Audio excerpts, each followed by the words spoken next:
Constitution many countries of the world had, जो हम बहुत सारे देश हैं उनके जो संविधान है, जो संविधान है वो कईयों के लिखित हैं और कईयों के उनमें changes are not possible. Some और in some countries the changes or amendments are possible, उसमें हम बदलाव ला सकते हैं संविधान में।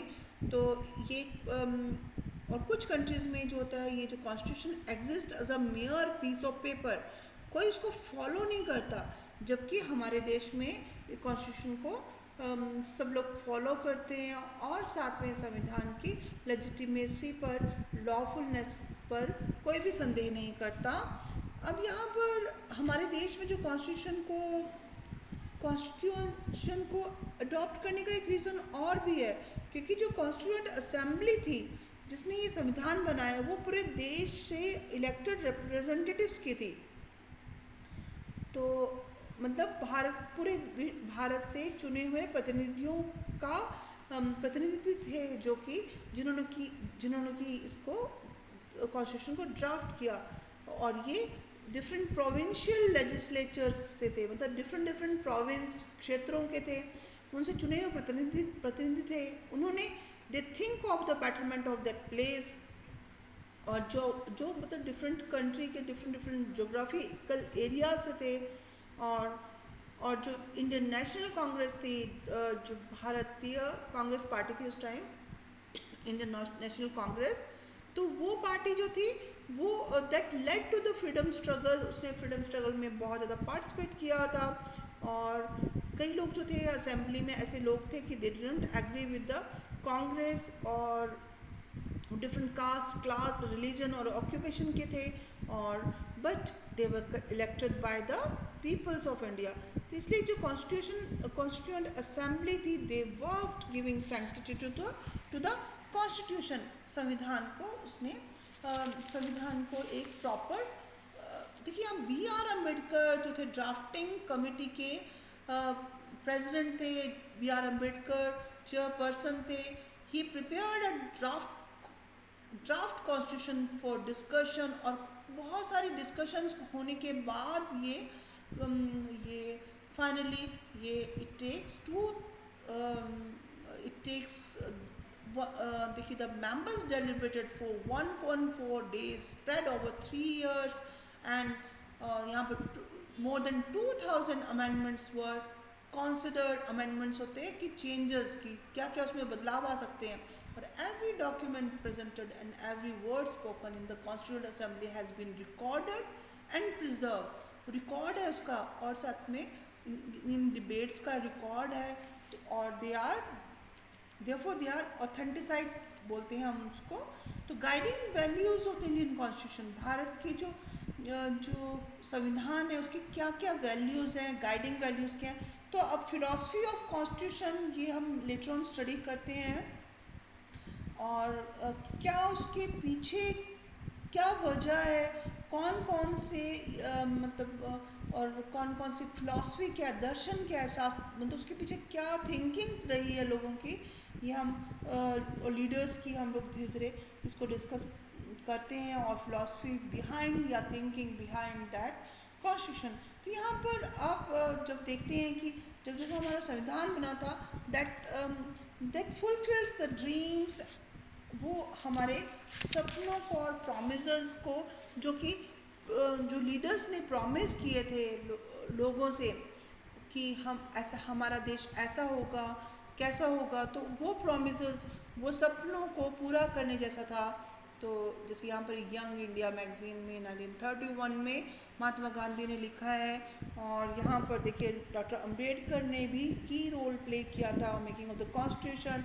उनका एक विज़न था, एक सोच थी, और कि वो स्वतंत्र भारत कैसा होगा।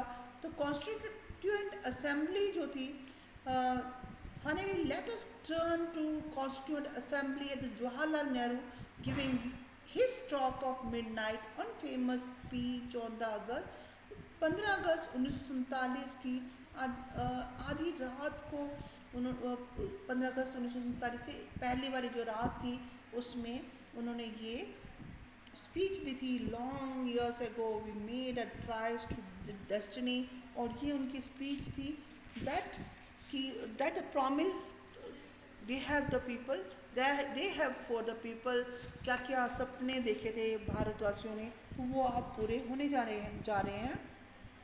यहाँ हम फिलोसफी ऑफ द कॉन्स्टिट्यूशन देख रहे हैं, values that inspires and guided the freedom struggle and were in turn nurtured by it formed the foundation of India's democracy। जो ये स्वतंत्रता का आंदोलन चला और उसके में जो विचार रखे गए, ये सब भारत की डेमोक्रेसी की नींव है, फाउंडेशन है। These values are embedded in the preamble of the Indian Constitution। Bharat के संविधान का जो प्रियम्बल है, जो मतलब फर्स्ट जो क्या क्या इंक्लूड है इंडियन कॉन्स्टिट्यूशन में, तो that is these values are embedded there, they guide all the articles of the preamble में। सब आर्टिकल्स के बारे में बताया कि कौन सा आर्टिकल किससे रिलेटेड है। Constitution begin with a short statement, और ये शॉर्ट स्टेटमेंट से शुरू होता है अब हमारा constitution, taking inspiration from the American model. Most countries in the contemporary world have chosen to begin their constitution with a preamble। वो स्टार्टिंग, हम अपना जो स्टार्ट करते हैं जो कॉन्स्टिट्यूशन जो उसके बारे में, तो एक प्रियम्बल जो फर्स्ट पेज है that consider all the things what are in the, तो यहाँ पर देखिए, we the people of India having solemnly resolved to constitute India into a sovereign, socialist, secular and democratic republic। यहाँ पर some justice, liberty, equality and fraternity, these are given on in our Constituent Assembly this 26th day of November 1949, do hereby adopt, enact and give to ourselves this constitution। This is called the preamble of constitution. ये first page है constitution का, ये poem की तरह है on democracy. It contain the philosophy on which the entire constitution has been build, और ये एक स्टैंडर्ड शो करता है to examine and evaluate any law and action of government. जो भी गवर्नमेंट कोई एक्शन लेती है या कोई भी कानून बनाती है, क्या वो गुड है या बैड है, ये भारत के कॉन्स्टिट्यूशन का सोल है, आत्मा है। This is about the preamble of the constitution। Now this is institutional designs। institutional designs जो word है, तो constitution में क्या है, what constitution में एक arrangement शो की है, institution का कैसा डिज़ाइन होगा, कैसी गवर्नमेंट होगी।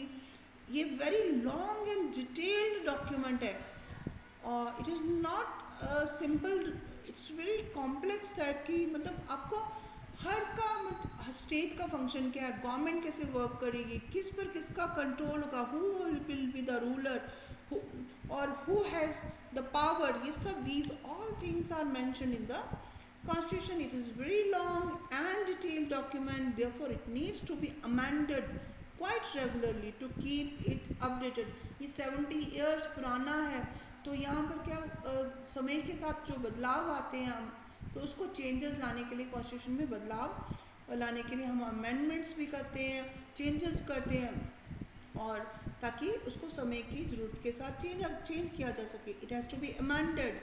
Those who crafted the Indian constitution felt that it has to be in accordance with people's aspirations and changes in society. समाज में जो चेंजेस आते हैं और लोगों के जो विश है, डिज़ायर्स है, उसके अकॉर्डिंग होना चाहिए।